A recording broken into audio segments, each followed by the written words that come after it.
Hello friends, welcome to Gaurang Sir's English channel today. Today we are going to study in standard 9th and 10th. Our subject is function and topic is our describing action. વિદ્યાર્થી મિત્રો, આપણે ફંક્શનના જે topic આપણે છે પ્રશ્ન number 32 થી 40, તેની અંદર આજનો આપણો ટોપિક આપણે શીખવો છે ડિસ્ક્રાઇબિંગ એક્શન. તો ચાલો આપણે અહીંયા આગળ શીખીએ. ફંક્શનમાં આપણે આજનો ટોપિક આપણો છે ડિસ્ક્રાઇબિંગ એક્શન.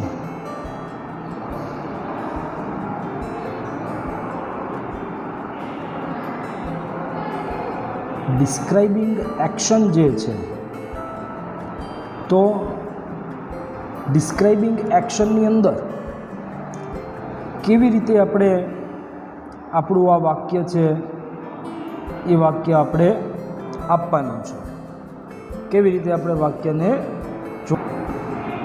તો જુઓ, ડિસ્ક્રાઇબિંગ એક્શનની અંદર આપણે પહેલી વાત યાદ રાખીએ કે એનો ઉપયોગ, તો કે ઉપયોગ છે એ કેવી રીતે અહીંયા આગળ થાય છે. તો કે એનો ઉપયોગ જે છે એ ઉપયોગ એવી રીતે થાય છે કે કોઈ પણ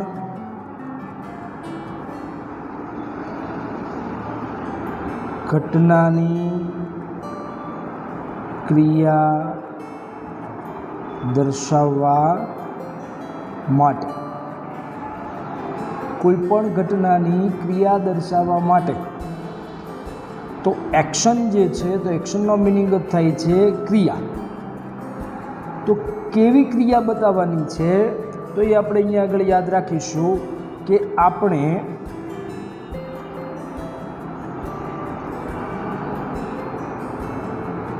પેસિવ ક્રિયા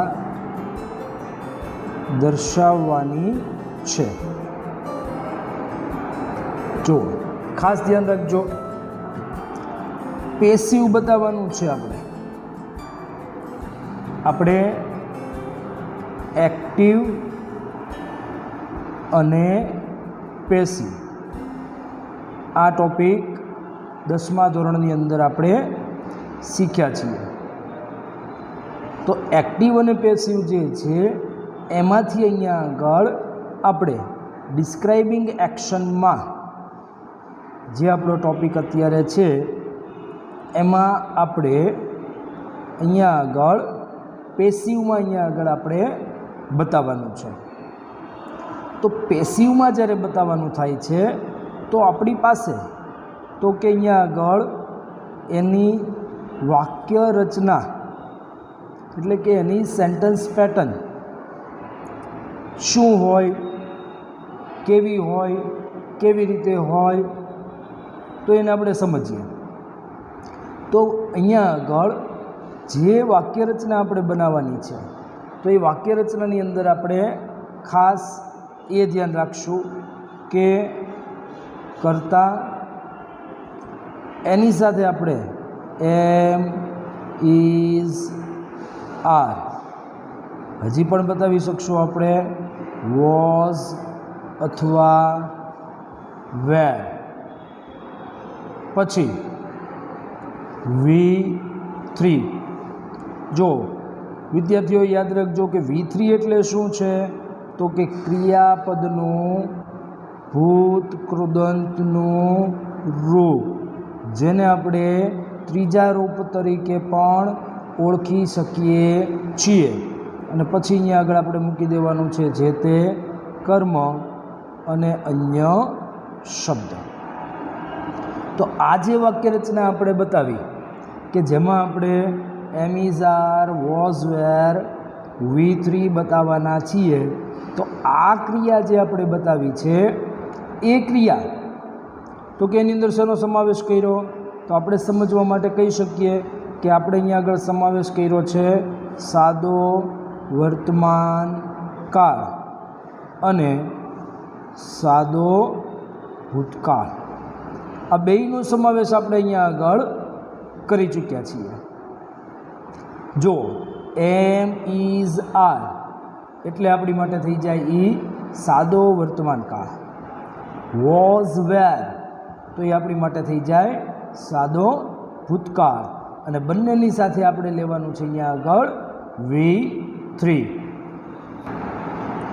તો આ એક વાક્ય રચના બની.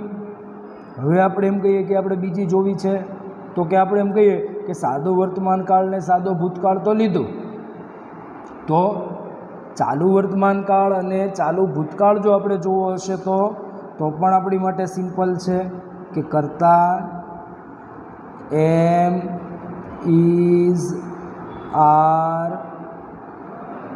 Was wear.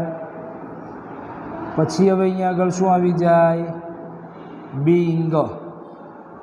બીંગ V3 કર્મ અન્ય શબ્દ. તો જ્યારે આપણે અહીંયા આગળ ચાલુ કાળ બતાવીએ છીએ તો એમ ઇઝ આર, બીજું બતાવ્યું વોઝ વેર. તો આપણે અહીંયા આગળ એમ ઇઝ આર કે વોઝ કે વેર, એમ ઇઝ આર બીંગ V3 આપણે બતાવીએ એટલે તો જુઓ એમ ઇઝ આર બીંગ V3. તો બીંગ V3 છે તો એ તો આવવાનું જ છે. તો આપણી માટે અહીંયા આગળ થઈ જાય ચાલુ વર્તમાન કાળ અને એની સાથે વોઝ વેર બીંગ V3. તો એ થઈ જશે આપણી માટે ચાલુ ભૂતકાળ. ઓકે. તો જુઓ સાદો વર્તમાન કાળ જોયું, સાદો ભૂતકાળ જોયું, ચાલુ વર્તમાન કાળ જોયું, ચાલુ ભૂતકાળ જોયું. હવે આપણે આગળ જોઈ લઈએ તો કે આપણે તો હજી ચાલુ વર્તમાન કાળને થઈ ગયો બરાબર છે, તો એની સાથે તો કે કર્તા હેઝ હેવ હેડ, પછી મૂકી દેશું બીન V3 કર્મ અન્ય શબ્દ. તો અહીંયા આગળ જ્યારે આપણે આમ કર્યું તો એની સાથે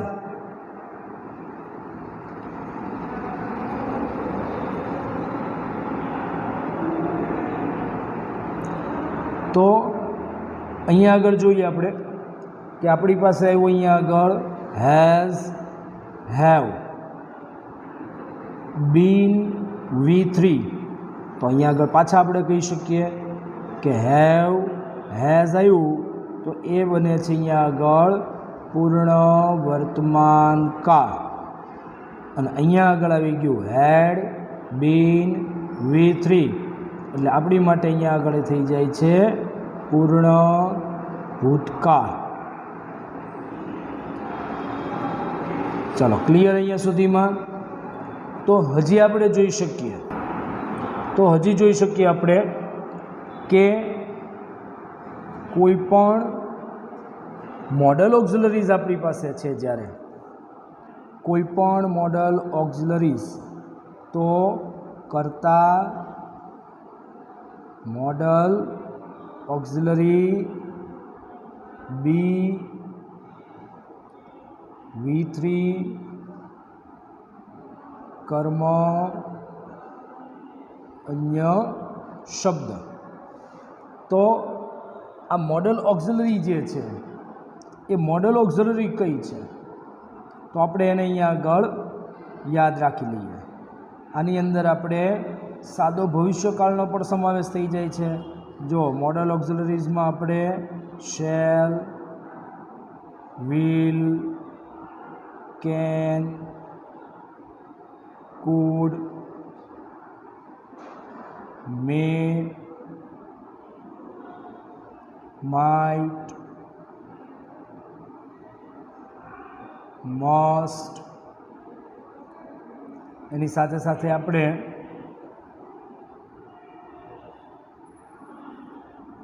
should, would, આ બધું જ આપણે એમાં દર્શાવી શકીએ છીએ. આ બધાને આપણે કહીએ છીએ મોડલ ઓક્ઝિલરીઝ. તો અહીંયા આગળ કોઈ પણ મોડલ ઓક્ઝિલરીઝ છે તો એની સાથે આપણે મૂકી દઈશું BV3. તો આપણે આ ડિસ્ક્રાઇબિંગ એક્શનની અંદર દરેકમાં પેસિવમાં આપણે આપણી ક્રિયા બતાવવાની છે. હવે પેસિવમાં જ્યારે આપણે આ ક્રિયા બતાવવા માટે જશું ત્યારે ખાસ આપણે આ વાક્ય રચનાને યાદ રાખીશું. અને બીજી બાબત આપણે ધ્યાનમાં શું રાખવાની છે કે આપણા એક્ઝામ્પલ્સ આપણે જોઈએ છીએ કે આપણને કોઈ પણ એક્સરસાઇઝ આપે છે તો એ એક્સરસાઇઝની અંદર જે કોઈ આપણને અહીંયા આગળ આપણું સબ્જેક્ટ બતાવવામાં આવે છે, બરાબર છે. સબ્જેક્ટ એટલે કે આપણું આ કર્તા બતાવવામાં આવે છે. એના પરથી એક તો આપણે ઓળખવાનું છે. બીજું ધ્યાન આપણે રાખવાનું છે કે એની સાથે કોઈ શબ્દ આપણને બતાવેલો છે કે કેમ. કેવો શબ્દ આપણે જોવાનો છે એની અંદર આપણે એમાં જોવાનું છે કે ભાઈ આપણને એમિસ ક્યાર આપ્યું છે, વોસ કે વેર આપ્યું છે, ફરી પાછું એમિઝાર આપ્યું છે, વોસ કે વેર આપ્યું છે, તો એની સાથે બીંગ બતાવેલું છે, હેવ હેઝ હેડ આપેલું છે કે કોઈ પણ મોડલ ઓક્ઝિલરી આપેલું છે. આ વસ્તુ જે છે, આ શબ્દો જે છે એની પરથી આપણે ઓળખ થઈ જશે કે આપેલું સેન્ટેન્સ જે છે એ સેન્ટેન્સ આપણે કયા ટેન્સમાં બતાવવાનું છે. જો બધા જ સેન્ટેન્સની અંદર આ જ અગત્યનું છે કે આપણે એમાં ઓળખવું પડશે કે આપણે કેવી રીતે અહીંયા આગળ વાક્ય બનાવવાનું થાય. તો ચાલો આપણે પહેલાં આપણા એક્ઝામ્પલ્સ અહીંયા આગળ જોઈએ. એક્ઝામ્પલ્સની અંદર જો ફર્સ્ટ એક્ઝામ્પલ આપણી પાસે એવું છે અહીંયા આગળ કે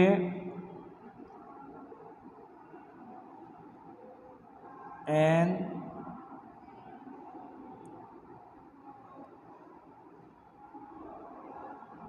English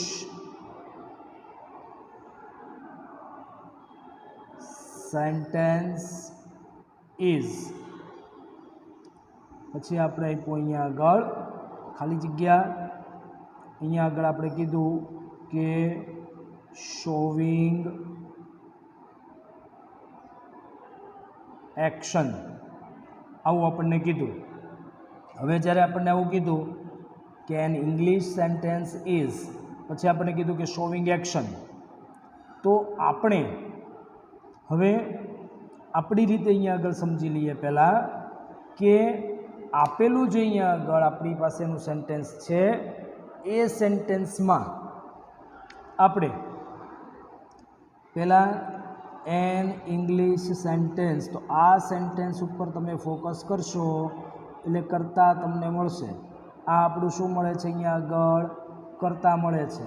તો આ કેવું કર્તા મળે છે તો કે આ એવું કર્તા મળ્યું આપણને કે જે પોતાની જાતે ક્રિયા કરી શકતું નથી. ખાસ ધ્યાન રાખજો. અને જે કરતાં જાતે ક્રિયા ન કરી શકતું હોય એ હંમેશા કેવું બની જાય છે, પેસિવ બની જાય છે. કારણ કે એ કેવું હોય છે, નિષ્ક્રિય હોય છે. એટલા માટે બીજું તમને અહીંયા આગળ એની સાથે ઇઝ આપી દેવામાં આવ્યું છે. તો હવે આપણે અહીંયા આગળ જોઈએ કે આપણને ઇઝ બતાવી દેવામાં આવ્યું છે. તો ઇઝ દર્શાવાતું હોય એવા બે ટેન્સ આપણી પાસે છે. એક સિમ્પલ પ્રેઝન્ટ પણ છે અને બીજું આપણી પાસે પ્રેઝન્ટ કન્ટિન્યુઅસ પણ છે. તો આપણે શેમાં બનાવવું છે એ આપણે આપણી જાતે નક્કી કરી શકીએ છીએ.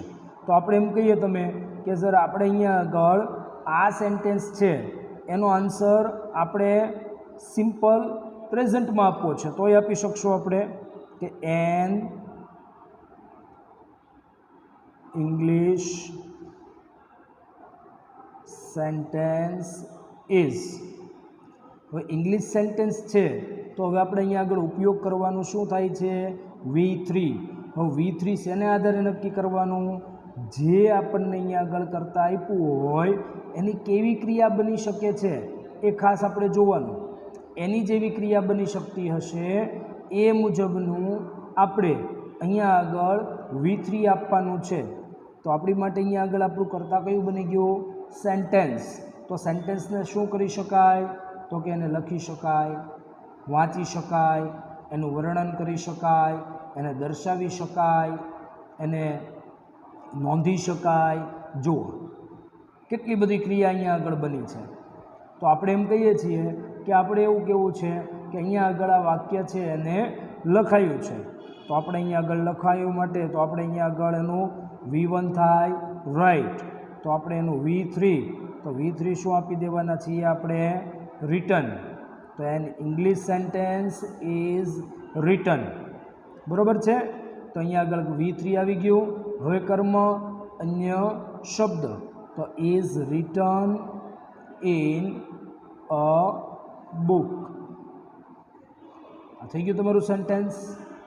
તમે એમ કહો કે આપણે આમાં નહીં, આપણે આ સેન્ટેન્સ છે એ સેન્ટેન્સ આપણે અહીંયા આગળ પાસ્ટ પ્રેઝન્ટ કન્ટિન્યુઅસમાં બનાવવું છે, ચાલુ વર્તમાન કાળમાં બનાવવું છે તો પણ બની જશે. જુઓ એન ઇંગ્લિશ સેન્ટેન્સ ઇઝ. જો ધ્યાન રાખજો ઇઝ તો આપેલું જ છે, પ્રેઝન્ટ કન્ટિન્યુઅસમાં બનાવવું છે તો બીજું કંઈ કરવાનું જ નથી. આપણે અહીંયા આગળ યુઝ કરી નાખવાના છીએ બીંગ. હવે જેમ અહીંયા આગળ આપણે રિટર્ન મૂક્યું હતું એ જ પ્રમાણે આપણે V3 અહીંયા આગળ મૂકવાનું છે. તો આપણું V3 આપણે ઉપયોગ કરવું છે રેડ. બરાબર છે. રેડ V3 કેવી રીતે થયો તો કે read V1, red V2, red V3. બોલાય એને આપણે રેડ, લખાય રીડનું રીડ. તો N English sentence is being red in the class. તો થઈ ગયું આ વાક્ય. તો બંને ટેન્સની અંદર આપણે આ સેન્ટેન્સ દર્શાવી શકીએ. અહીંયા આગળ આપણે બતાવ્યું છે એને સિમ્પલ પ્રેઝન્ટમાં અને અહીંયા આગળ આપણે એને બતાવ્યું છે પ્રેઝન્ટ કન્ટિન્યુઅસમાં. ઓકે. તો તમે પરીક્ષાની અંદર જ્યારે પૂછાય છે તો આ બંનેમાંથી શું કામ બંનેમાંથી? કારણ કે તમને અહીંયા આગળ શું આપી દેવામાં આવ્યું હતું? ઇઝ આપી દેવામાં આવ્યું હતું. એટલા માટે આપણે બંનેમાંથી કોઈ પણ સેન્ટેન્સ છે એ સેન્ટેન્સ આપણે દર્શાવી શકીએ છીએ. ક્લિયર? ઓકે. જો હવે સેકન્ડ સેન્ટેન્સ આપણે અહીંયા આગળ જોઈએ તો આપણી પાસે અહીંયા આગળ સેન્ટેન્સ છે અ બેલ વોઝ. પછી આપણને આપ્યું ખાલી જગ્યા. આપણને કીધું કે ડિસ્ક્રાઇબિંગ એક્શન. જુઓ ખાસ ધ્યાન રાખજો, તમને આપી દીધું છે અ બેલ વોઝ. તો હમણાં જ આપણે જોયું તો અગાઉનું તો એ પ્રમાણે અહીંયા આગળ આપણે જોવા જઈએ તો તમને શું અહીંયા આગળ આપી દીધું છે વોઝ. તો વોઝ દર્શાવતું હોય એવા કયા ટેન્સ છે આપણી પાસે પેસિવમાં? તો તમે કહેશો કે સર આપણી પાસે બે ટેન્સ છે. ક્યાં ક્યાં? તો કે સિમ્પલ પાસ્ટ પણ છે અને પાસ્ટ કન્ટિન્યુઅસ પણ છે. Okay, very good. તો આપણે શું કરી શકશું? આ સેન્ટેન્સને આપણે બંનેમાં જવાબ આપી શકશું આપણા. તો પહેલાં આપણે સિમ્પલ પાસ્ટમાં આપવું છે કે અ બેલ વોઝ. તો બેલ વાગવાની વાત આપણે કરવી છે તો આપણે અહીંયા આગળ શું મૂકી દેવાના છીએ? રંગ. અ બેલ વોઝ રંગ. અને પછી આપણે એમાં મૂકવું છે આપણે મૂકી શકીએ. શું મૂકી શકીએ? By the peon. બરાબર. તો આપણે અહીંયા આગળ મૂકી દીધું બાય ધ પ્યુન. તમે એમ કહો કે એમ નહીં, આપણે આને પાસ્ટ કન્ટિન્યુઅસ બતાવવું છે તો પણ તમે બતાવી શકો. જેવી રીતે આપણે પ્રેઝન્ટ કન્ટિન્યુઅસ બતાવ્યું હતું. અ બેલ was being rung by the tune. બની ગયું તમારું બંનેમાં વાક્ય. અહીંયા આગળ તમે બનાવ્યું શેમાં બનાવ્યું? તો તમે કહેશો કે અહીંયા આગળ સિમ્પલ પાસ્ટમાં બનાવ્યું. તો અહીંયા આગળ આપણે શેમાં બનાવ્યું? તો તમે કહેશો કે પાસ્ટ કન્ટિન્યુઅસમાં બનાવ્યું. શું કામ? તો કે અહીંયા આગળ વોઝ રંગ છે અને અહીંયા આગળ તમે કીધું વોઝ બીંગ રંગ. ઓકે. કોઈ સેન્ટેન્સ આપણને આવી રીતે આપ્યું છે કે ધીઝ પ્લાસ્ટિક બેગ્સ have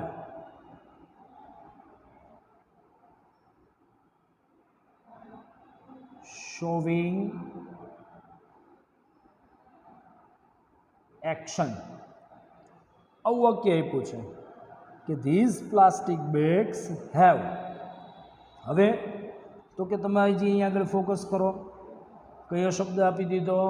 તો તમે કહેશો કે હેવ શબ્દ આપી દીધો. તો હેવ શબ્દ છે એ કયા ટેન્સની અંદર આપણે યુઝ કરીએ છીએ? તો તમે કહેશો કે પ્રેઝન્ટ પરફેક્ટ, પૂર્ણ વર્તમાન કાળ. તો પૂર્ણ વર્તમાન કાળની આપણે સેન્ટેન્સ પેટર્ન યાદ કરી લ્યો. તો તમે કહેશો કે પૂર્ણ વર્તમાન કાળમાં બનશે હેવ, હેઝ, બીન, V3. તો આપણને શું આપી દીધું? હેવ આપી દીધું છે. હવે આપણે તો કે અહીંયા આગળ માત્ર ને માત્ર શેમાં બનાવવું પડશે? પૂર્ણ વર્તમાન કાળમાં, પ્રેઝન્ટ પરફેક્ટમાં. તો કેવી રીતે આપણું સેન્ટેન્સ બનશે કે ધીઝ પ્લાસ્ટિક બેગ્સ હેવ. તો આપણે એને નેગેટિવમાં બનાવવું છે, નકારમાં બનાવવું છે તો આપણે મૂકી દઈશું not. Not been used in the market. થઈ ગયું આપણું વાક્ય ક્લિયર. તો આપણું સેન્ટેન્સ અહીંયાથી આપણે બનાવ્યું તો અહીંયાથી આપણે એને અંડરલાઈન આપી દઈશું. કોઈ સેન્ટેન્સ આપણને એવી રીતે આપે છે કે આવી રીતે આપ્યું છે કે સ્ટુડન્ટ્સ કેન ખાલી જગ્યા શોવિંગ એક્શન. બરાબર. તો તમને એમ થાય કે સર સ્ટુડન્ટ્સ છે તો એની દ્વારા તો ક્રિયા બની શકે કારણ કે સ્ટુડન્ટ્સ છે એ સજીવ છે. વાત સાચી. પણ ઘણી ક્રિયા એવી બની શકે કે જે આપણે જાતે ક્રિયા કરી શકતા નથી. તો એ કોઈ બીજા વ્યક્તિ દ્વારા બને છે, કોઈ અન્ય દ્વારા બને છે. તો પણ આપણું એ વાક્ય શોવિંગ એક્શનમાં એ પેસિવ જ બનશે. તો આપણે અહીંયા જોઈએ પહેલાં કે સ્ટુડન્ટ્સ આપ્યું છે તો સ્ટુડન્ટ્સની સાથે શું આપ્યું આપણને? કેન આપ્યું છે. તો કેન એટલે શું થઈ ગયું? Model auxiliaries. શું થઈ ગયું? Model auxiliaries. હવે મોડલ ઓક્ઝિલરીઝ અહીંયા આગળ આપણી માટે થઈ ગયું છે તો આપણે શું બની જશે કે students can be guided in the school by a teacher. આવી રીતે પણ તમે અહીંયા આગળ આવી રીતે પણ આપણે આપણું સેન્ટેન્સ છે એ સેન્ટેન્સને દર્શાવી શકીએ છીએ. તો આપણે આપણા સેન્ટેન્સને દર્શાવી શકીએ છીએ. તો જુઓ આપણે અહીંયા આગળ કેન હતું, મોડલ ઓક્ઝિલરી હતું એટલે આપણે મૂક્યું બી. પછી આપણે ઉપયોગ કર્યો guided in the school by a teacher. તો ગાઈડેડ, તો ગાઈડ એટલે માર્ગદર્શન આપવું. તો સ્ટુડન્ટ્સ છે એની જાતે માર્ગદર્શન લઈ શકે? ન લઈ શકે. કોની દ્વારા આપવામાં આવે છે? ટીચર દ્વારા. એટલા માટે આપણે આ વાક્ય કેવું બની જાય? પેસિવ બની જાય. ક્લિયર? આગળ જોઈએ આપણે. તો કોઈ સેન્ટેન્સ આપણને આવું આપે છે કે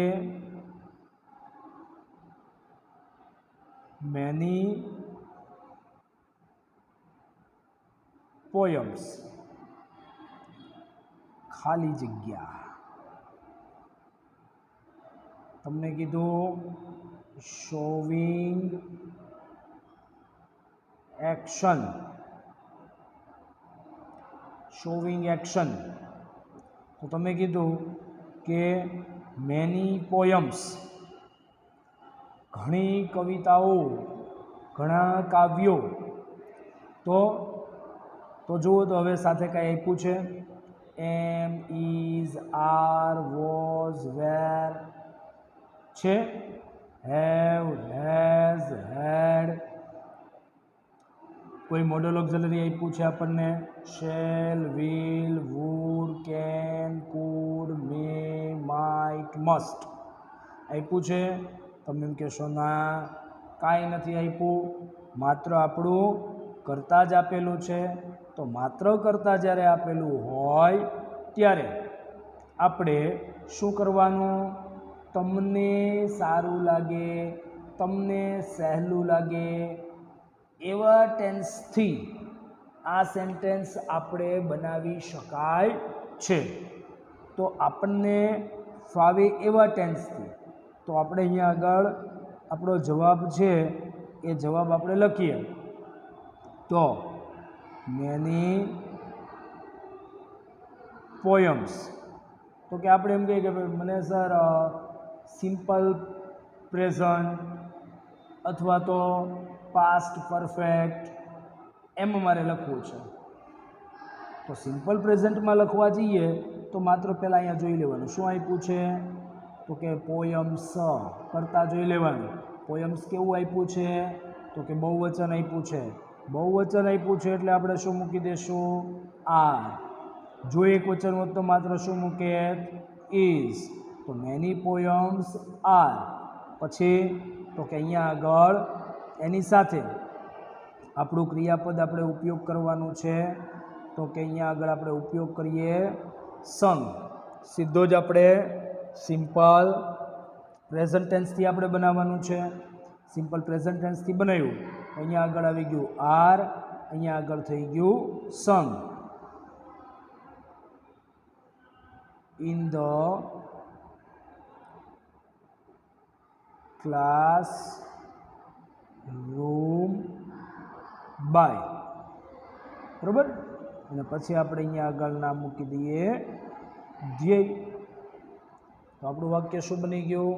કે many poems are sung in the classroom by ધ્યેય. ઓકે? તો ધ્યાન શું રાખવાનું છે? હજી એકવાર સમજી લ્યો કે આપણે એ જ બાબતનું ધ્યાન રાખવાનું છે કે આપણી પાસે રહેલા ટોપિકનું નામ. તો કે પહેલાં તો નામ જોઈ લેશું. તો કે શોવિંગ એક્શન આપ્યું છે. હવે શોવિંગ એક્શન આપ્યું છે તો આપેલું જે કરતા હશે, આપણી પાસે આપેલું જે કરતા હશે એટલે કે અહીંયા આગળ છે મેની પોયમ્સ. તો મેની પોયમ્સ છે તો ભાઈ એની સાથે કોઈ શબ્દ આપેલો છે, કોઈ આપણને ટુ બી ક્રિયાપદ આપેલું છે, કોઈ સહાયકારક ક્રિયાપદ આપેલું છે, એ જોઈ લેશું. આપણે એમ કહીએ કે ના, એવું કોઈ આપણને સહાયકારક ક્રિયાપદ આપેલું નથી. તો તમારી રીતે તમે કોઈ પણ ટેન્સમાં બનાવી શકો. તમે એમ ઇઝ આરથી બનાવી શકો, વોઝ વેરથી બનાવી શકો, હેવ એઝ હેડથી બનાવી શકો, shall, will, would, can, could, may, might, must, should, આ કોઈ પણથી બનાવી શકો. પણ જ્યારે આપણને અહીંયા આપ્યું એ મુજબ સ્પષ્ટ શબ્દ કોઈ આપી દે, કોઈ ટુ બી ક્રિયાપદ કે સહાયકારક ક્રિયાપદ તમને આપી દેવામાં આવે છે, ત્યારે આપણી માટે સ્પષ્ટ થઈ જશે કે આપણું આ વાક્ય છે એ વાક્ય આ જ શબ્દ વડે, આ જ ટુ બી ક્રિયાપદ કે આ જ સહાયકારક ક્રિયાપદ સાથે આપણે વાક્ય બનાવવાનું છે. ઓકે, તો આપણે આની અંદર મહત્ત્વની વસ્તુ કઈ છે? તો મહત્ત્વની બાબત છે કે આપણને સેન્ટન્સ પેટર્ન યાદ હોવી જોઈએ. તો સેન્ટન્સ પેટર્ન બહુ સિમ્પલ છે આપણી. Am is are was were V3. Continuous ટેન્સમાં બતાવવું હોય તો am is are was were being V3. કોઈ આપણે પરફેક્ટમાં બતાવવું હોય તો have, has, head bin V3. અને કોઈ પણ મોડલ ઓક્ઝિલરી છે એ કોઈ પણ મોડલ ઓક્ઝિલરી બી V3. તો આ મુજબ વારંવાર પૂછાતો આ ટોપિક આપણો શોવિંગ એક્શન બોર્ડની અંદર પણ ઘણી બધી વખત આપણને પૂછાયેલું છે, જેનું પણ આપણે ખાસ ધ્યાન રાખીશું. ઓકે.